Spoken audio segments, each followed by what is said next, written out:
So just quickly before starting, a little background on myself. My name is Athwal. I'm the founder and CEO of Realty Shares, an online investment platform for real estate.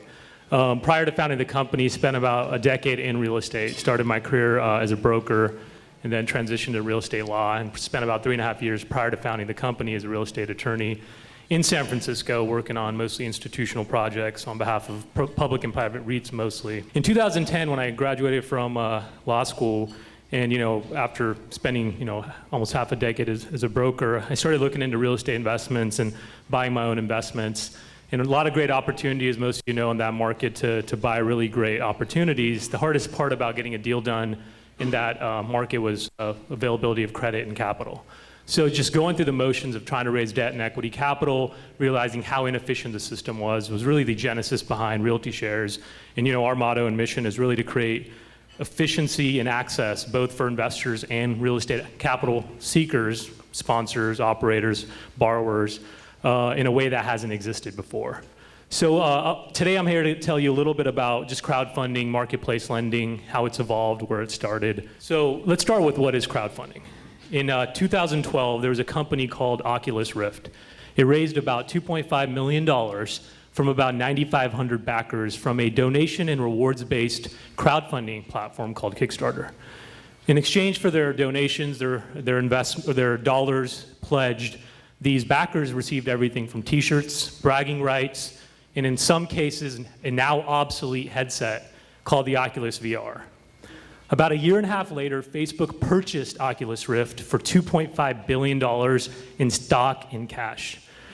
If these early backers, these early adopters, the biggest proponents of this product had been investing rather than donating their money, they would have made a 145x return on their initial investment.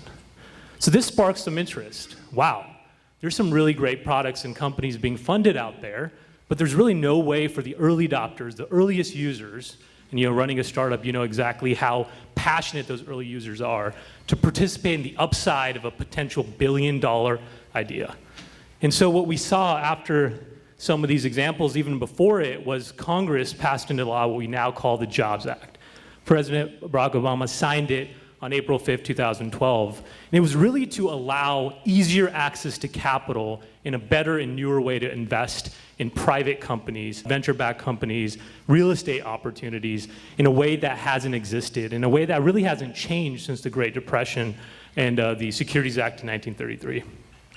And to give you a quick introduction of what I call the 3 most prominent titles of that act, Title II is really the first one that went into effect. So most private placements are conducted under a regulation called Reg D Rule 506B.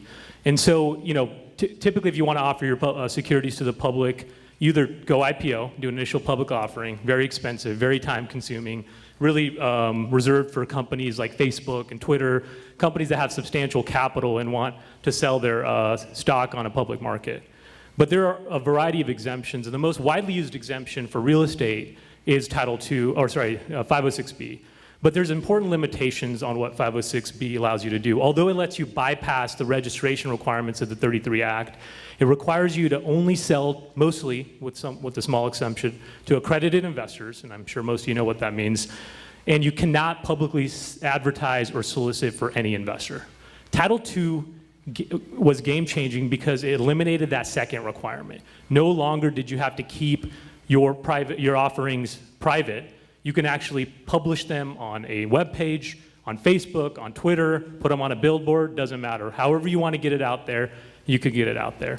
But it fell short in one important way.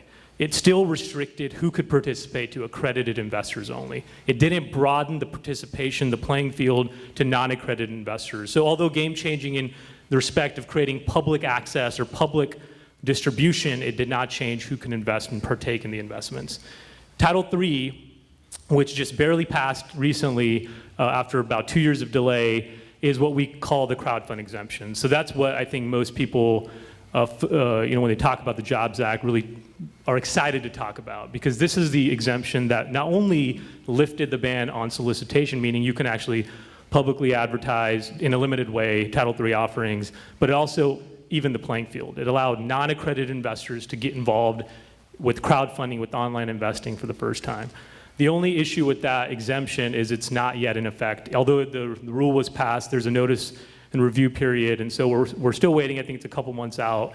And there's also various limitations that make it very hard, especially for real estate, including $1 million per issuer per year. So, that's for a capital-intensive asset like real estate, really doesn't help. I think Title IV is probably the bigger game changer in terms of actually allowing real estate crowdfunding, meaning crowdfunding from accredited and non-accredited investors. And it was mentioned earlier, but the e-REIT that was recently created by Fundrise operates under Reg A+. So Reg A predated the Jobs Act, and it allowed you to raise $5 million from non-accredited or accredited investors. It did not preempt state law, so you were limited by how much capital you can raise, and you had to actually go to each state and register your offering. So it was very cumbersome for a small amount of capital. What Reg A Plus did was it actually lifted the state preemption limitations, so now Reg A Plus actually preempts state law. So once you're registered at the federal level, you're good to go with the states, and they could only regulate certain fees and other things, but not the actual registration. And it increased the limitation from 5 million to 50 million. So I think Title IV is really what we're going to see is the bigger game changer in allowing non-accredited investors to participate in online funding platforms, investments, real estate, venture, and whatnot.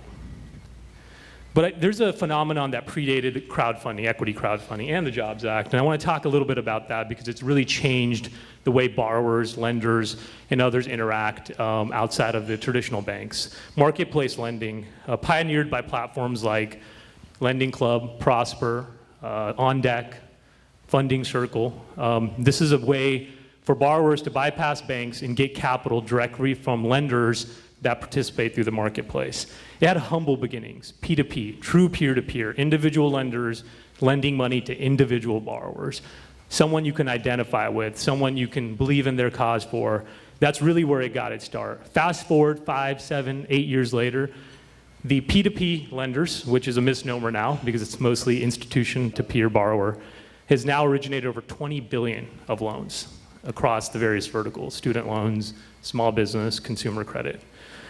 And I think the rise of marketplace lending really can there's a few things that can be attributed to the rise of marketplace lending. And this is an infographic we put out. It's a little outdated now, but it just shows you where things existed as of 2014 in terms of countries where we see participation in lenders and in marketplaces, how much was originated. Companies like Lending Club, On Deck went public, taking a battering on the public markets, but that's another story. The different backers of these platforms, raised a tremendous amount of venture capital. And we see that continue with real estate and equity crowdfunding. But I think what really gave rise to this phenomenon in marketplace lending is the growing distrust of banks and intermediaries. Consumers care a lot more about access, transparency, efficiency, and low cost. And banks just aren't meeting that need. If you look at what followed the financial crisis, not only did credit get tighter, but the cost structures changed very little. It was still just as expensive to get a consumer loan or a small business loan, and it was much harder to actually access that product. So I think marketplace lenders like Lending Club, like Prosper, and others have really filled in that void. There's a lot of uncertainty and cost in the banking world as well that's attributing to more marketplace lending growth. You saw 2 of every 5 small businesses and small and medium-sized enterprise saw their credit lines threatened between 2008 and 2012. And fewer than 1 in 10 customers would recommend their bank to others. So you see very little trust and actual distrust within the banking environment attributing to this rapid growth. And these are some funny statistics from millennials and younger people, but 7 out of every 10 would rather go to the dentist than listen to what their banks have to say to them. 1 out of every 3 believe they don't need a bank at all. We'll make it work. 1 of 2 are counting on tech startups to overhaul the way banks work, and 3 out of 4 would be more excited about a financial product or service offered from a tech company than their national bank. So there's this distrust, and not only is it at the top, within the baby boomers and some of the older generations, but the millennials, the ones that have the most populous group in this country, the ones that would be the first-time home buyers, et cetera, don't trust their banks for capital. They don't trust them for credit cards, small businesses, real estate even. So I see this level of distrust really contributing to the growth of what we call marketplace lending. And customers are really, pouring into, platforms like SoFi and Lending Club and Prosper and others. There's also a funny quote from Bill Gates. He foresaw this happening because he said, while banking isn't necessary, banks are definitely not. So what's this all about? We've seen it happen before. I didn't put it up here, but travel agents existed a long time ago. I remember going on some family trips when I was younger, where we booked the trips through the travel agent. And now Kayak and Expedia have made those obsolete. So what's happened and what's Marketplace is all about? So we saw, flip the logos there, but the world's largest hotel company does not own any real estate, Airbnb. The world's largest taxi company does not own any cars. And now you see the same thing happening with lending. The world's largest lender in the next 2 decades will not hold deposits or have any retail locations. I mean, that's pretty game-changing. That's something that's significant for the way we borrow money, lend money, deposit money, and interface with our banks. Marketplaces are really about creating those things that I think banks are losing: trust, efficiency, cost savings, liquidity, better experience for buyers and sellers. We saw it with eBay, we saw it with others. So I think that's why we're seeing so much growth in these marketplace business models.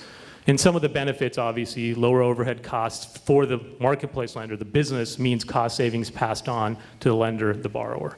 Also, by moving lending online, we've seen marketplace lenders reduce cost of capital on average by 400 basis points, which is significant for borrowers. And then there's a systematic advantage because even though banks are watching and seeing what's happening with marketplace lenders, very few are actually participating in any significant way. And it's not just marketplace lending that this exists in banks, but also just any middleman, any intermediary. I'm sure you've all heard of the robo-advisors like Betterment, Wealthfront. These are platforms that are making it easier for tech-savvy investors to put their money to work without the involvement of an investment advisor, and usually at a 50% or greater cost savings to the investor.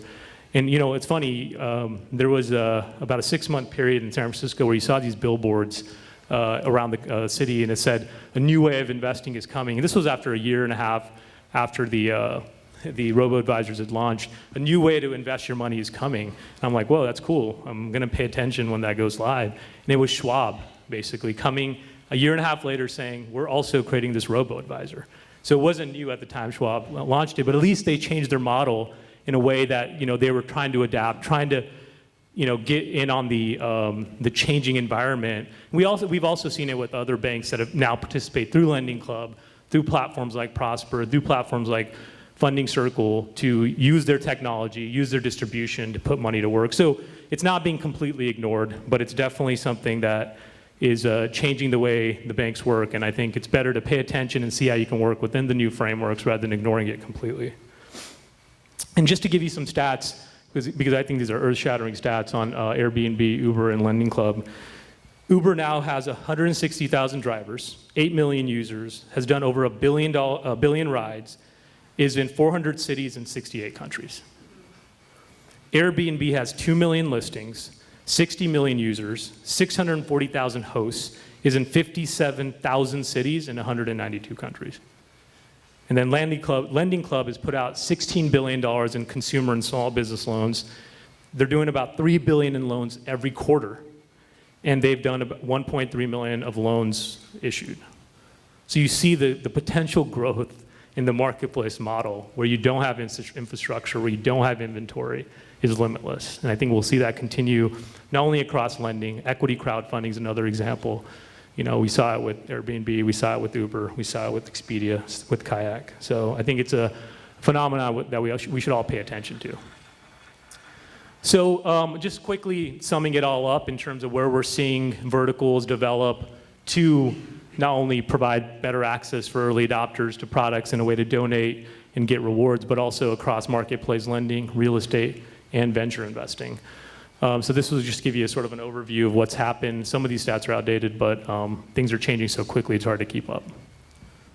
So taking it back to the real estate space and what's happening there. Real estate's the most nascent industry, I think, in this entire change of making capital, access to capital and deployment of capital and borrowing capital and investing capital easier.